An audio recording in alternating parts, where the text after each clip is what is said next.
Welcome to the Floral Shop podcast, where flowers and business blend seamlessly. Join our journey to uncover the secrets of elite event designers and get insights into the art of running a successful floral shop. Here is your host, Ziv Raviv.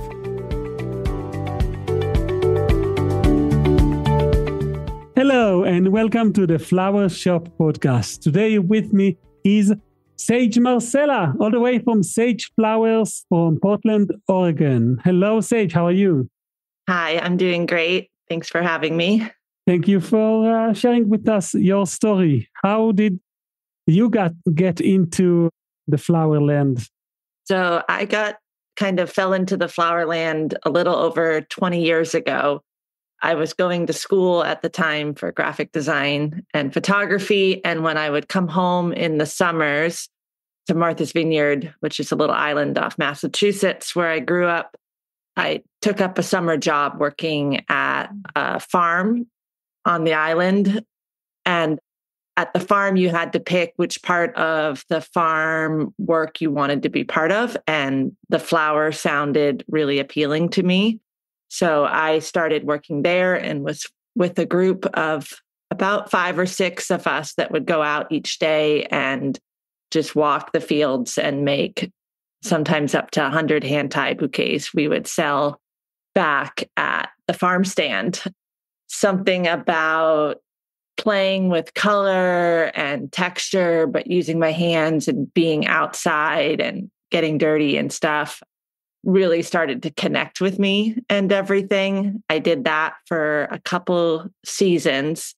And then after college, had gotten a job as a graphic designer, but quickly realized that life behind a computer wasn't my exact calling and stuff. And so I had kind of remembered how this flower thing had been really fun and interesting, and I felt really connected to it. And so I made the bold decision to sort of shift gears and follow that. So I found this thing out in Portland, Oregon called the Floral Design Institute, and thought that sounded like a great program to enroll in to sort of test if I was into flowers.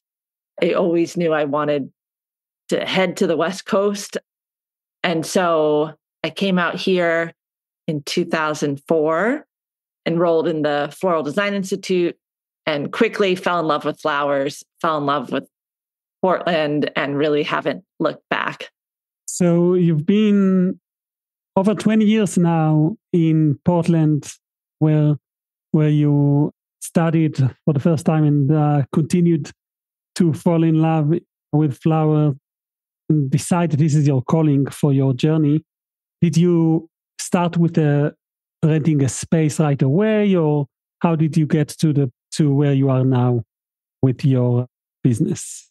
Yeah, so after I finished, it was like a month program I did that just sort of gave you a really nice foundation of sort of the techniques and everything. And it was up to you to still kind of find your own voice creatively with flowers. I used that to kind of go out and try to get a job working in a flower shop. So I started working in one flower shop for about a year and stuff as their lead designer. And that was great. But that woman was kind of getting ready to downscale her business and whatnot. So I left there after about a year, and I connected with another flower shop in town that I stayed with for a really long time. That is probably one of the most high volume and longest existing flower shops in Portland.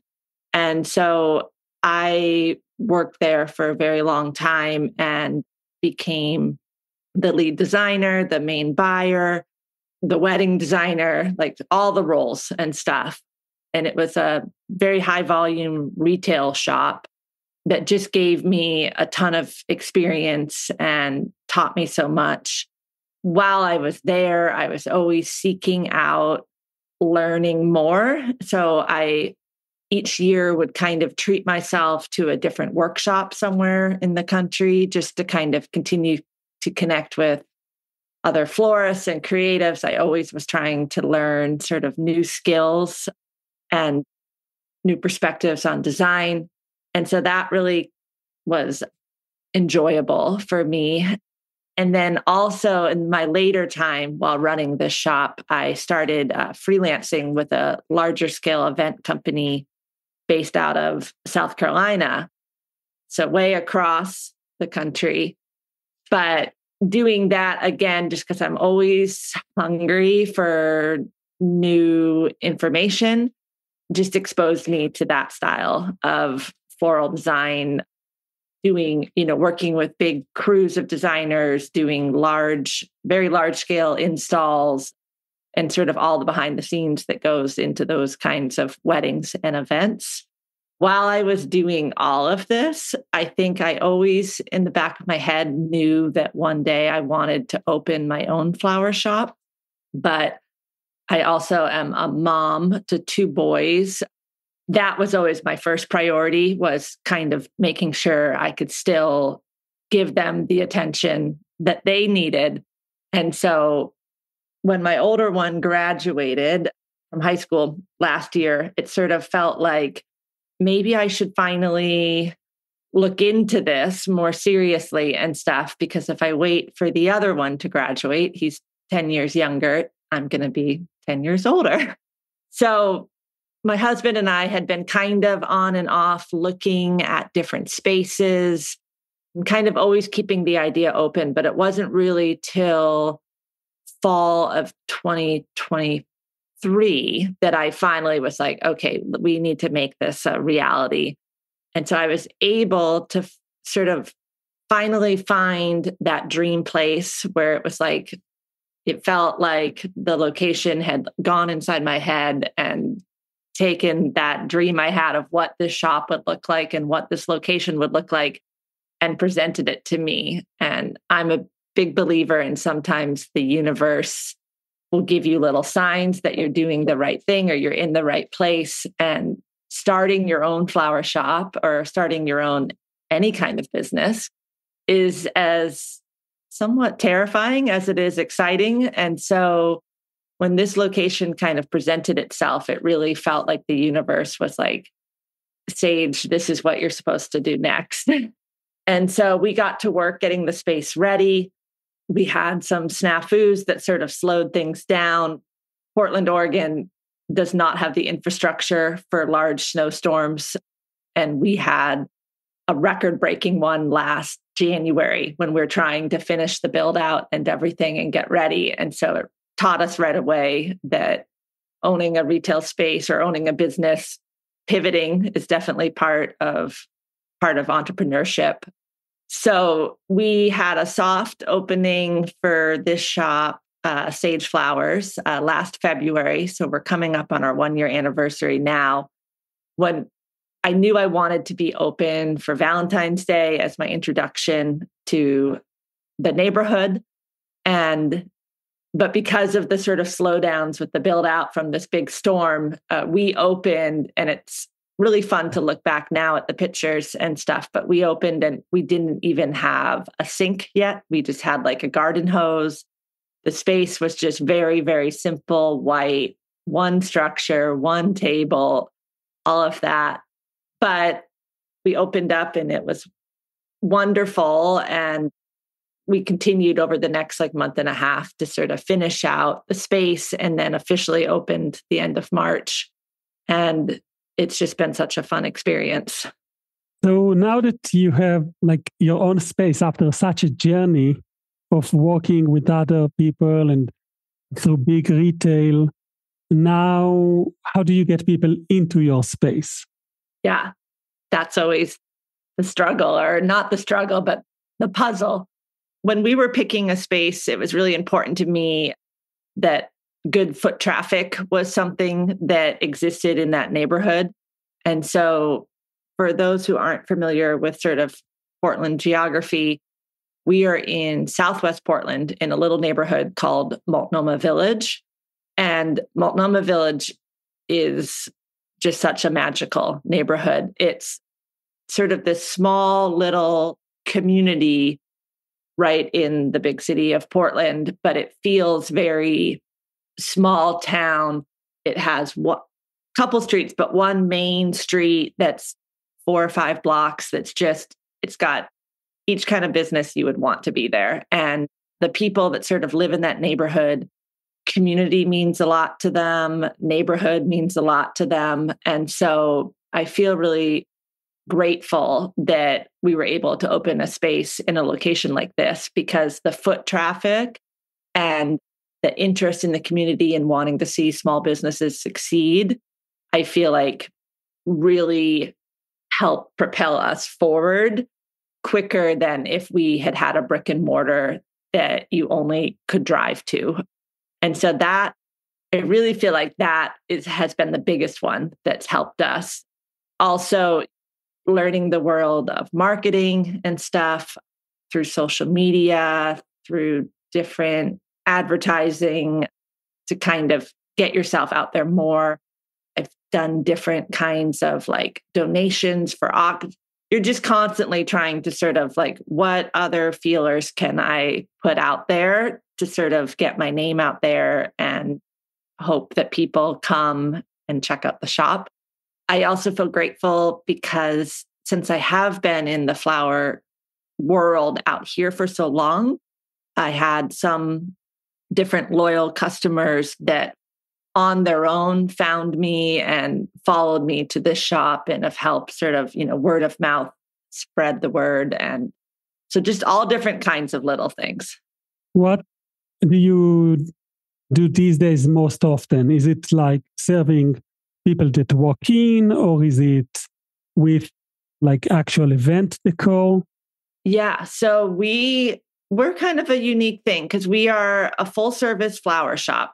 And that's when I set out opening this, that's what my goal or my intention was to be a full service flower shop. And so I have what I call my stem bar, where I always have a selection of flowers that I'm handpicking from the flower market myself each week. So it will have like a different color story or color palette that kind of is happening each week, meant to sort of inspire the person when they walk in. And that allows people to come in and just get a single rose, a single ranunculus, have me make a hand-tie bouquet, make something in a vase, or also the flowers that allow me to do deliveries. Right now, I would say that sort of more like retail walk-in delivery basis is the main stuff that we're doing. But I love events. I love installs. So I kind of pepper in weddings and events throughout the season. We do holiday installs. And then we also do classes and workshops. Teaching is a part of all of this that I've realized I really love doing at the shop. Prior, I would always be in charge of kind of when we would have new people we would hire to freelance or new people we'd hire as employees. I would be the one training them how to design on brand or how to design for this particular event. So Multnomah Village being such a community-driven neighborhood, I really want Sage Flowers to be a place that people can come and connect and do something that's botanically inspired and creative. And that's been a lot of fun. And then the part that I think makes us unique is that we're not just a flower shop or all the things I just rattled off, but we also are pretty fun plant shop also. So our shop gets really amazing light. I knew I wanted to have a little bit of plants tucked in there, but the neighborhoods really responded well to those. So we have a big selection of plants and pottery and different things like that sort of help supplement when the flower side is down more. It's now the beginning of the year when we're recording this. So I wonder, what are some of your plans for 2025 in your business? Yeah. So 2025, I think our first goal is, right now it's just my husband and I. So I started the shop officially last March, and then quickly by the end of April realized that even though my personality is like, I can do it all, that it was rather ambitious to try to do all of this myself. So my husband made the really nice decision to leave his job and come and join forces with me. So it's husband and wife team.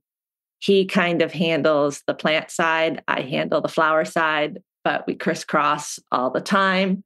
And so I think our goal is to grow the company to a point first that we can bring on another employee and stuff and bring someone into our team to help us with some of the other goals we have for 2025. I definitely want to continue and grow the teaching and classes and workshop side of things. That's super important. And grow the delivery side of things. And just do all of that by a really important approach to how I want this to feel. For part of why I love doing what I'm doing with flowers is helping get other people excited about flowers, that it's not just about buying the flowers. Flowers are this unique commodity or item that gets to be part of so many tender moments in life, from a new baby to sympathy when someone's passed, to getting engaged, to going through a breakup, through getting a new job, like all these different things flowers kind of touch. And I want to really make Sage Flowers feel like this shop. It's just people feel connected and they feel important there. And we remember who our customers are and are able to kind of just build relationships and stuff that in return are turning people into lifelong flower appreciators and stuff. So I've had some people come through that buying flowers weekly wasn't something they've ever done. But now, just by starting small and having the ability to sort of come in and buy a bunch of tulips or a bunch of hyacinth and get to go home and experience the joy that simple beauty brings, enough to want to come back the next week. I think that's like the ultimate goal of what I want the shop to be able to do. What is the biggest challenge or like big event that you've been responsible of? What was the event like? What was the challenge in it? And how did you overcome it? This year, because the shop is fairly new, I can't think of any kind of like big event setup or something where we had to suddenly pivot and everything. So trying to just sort of reflect on like even in the last like 20 years, what like the biggest event that you designed, it could be the biggest wedding or whatever. Well, when I was working for the company in South Carolina and stuff, there were several events I worked for down there that were very large scale that required, like, when you're working down south where it's much more hot and muggy. And so some of those events would require sort of like all day installs and then breakdowns in the middle of the night. And there was one I remember we did, I think in South Carolina or Georgia, I can't remember which part we were in, that we had a team of probably 15 designers that we built. The whole exterior of this small little chapel was to be covered in flowers. So we built like an entire frame, sort of triangular frame to go on the top that was filled in with flowers with different floral or water sources attached in, that was literally like lifted up with pulleys. And then the whole front poles were covered in flowers. And so all the mechanics behind that, plus the heat of the day being down south, posed a lot of challenges where you had to do this in a very short amount of time with a lot of people. And then we had to disassemble it in the middle of the night when the wedding was all done. Flowers and events definitely has you working kind of wacky hours sometimes to get different projects done, because you're sort of working in between the time frame of the events. That was probably like the largest one that I've done. I would say like the biggest challenge for my husband Jered and I this year with our flower shop has been just, I would say, during the holidays, juggling all the things that we had going on, being a newer business and kind of still putting feelers out there to see what parts of the company are going to grow faster than others. For the holidays, we kind of took on, we knew we were going to be a full retail spot, but then we also offered a ton of different classes and workshops. And then on top of it, had a bunch of different holiday installs we were doing. So from Thanksgiving till about the second week in December, again, because it's the two of us, we had like our days sort of sectioned out like by the minute and stuff to kind of keep us coordinated of we're here doing this install, then we go back to the shop and do retail, and then we flip the shop to be able to do workshops. And so that, although it wasn't as large of a floral thing as South Carolina, definitely took a certain part of your brain to kind of map out and figure out how to manage all these different elements in a short time and make them all go smoothly. I think it's really amazing how many adventures you've had in this land of flowers. You've done walks through multiple businesses. You've as a lead designer, and now in your own space, you get to fulfill your dreams and your vision for your community and for your market. And all along, 20 years of celebrations of beauty and all of the good things that flowers do to people. I want to thank you for sharing with us your journey. And where can people go to learn more about your work, Sage? Yeah. Again, thank you so much for letting me take the time to share about Sage Flowers and share about my floral journey. If people are wanting to find out more about Sage Flowers and my work, again, we are located in Multnomah Village in Portland, Oregon. I highly recommend coming and visiting if you haven't been before. I'm also on Instagram, Sage Flowers PDX, or you can check out our website at sageflowerspdx.com, where you can see some of our work and order an arrangement. And I highly recommend checking the website just to be inspired by the quality of the designs and the wonderful story that Sage Marcella is sharing also on her website. So if you're looking for the link, it will be also in the show notes on the floralshoppodcast.com website. I want to thank you again, Sage Marcella, for being a guest in our show. And thank you everyone for listening for another episode of the Floral Shop Podcast. Thanks for tuning into the Floral Shop Podcast. For more floral resources and stories, visit our website, floralshoppodcast.com, or step into our school at floralshopacademy.com. Don't forget to subscribe for our next flowery adventure. Keep blooming until we meet again.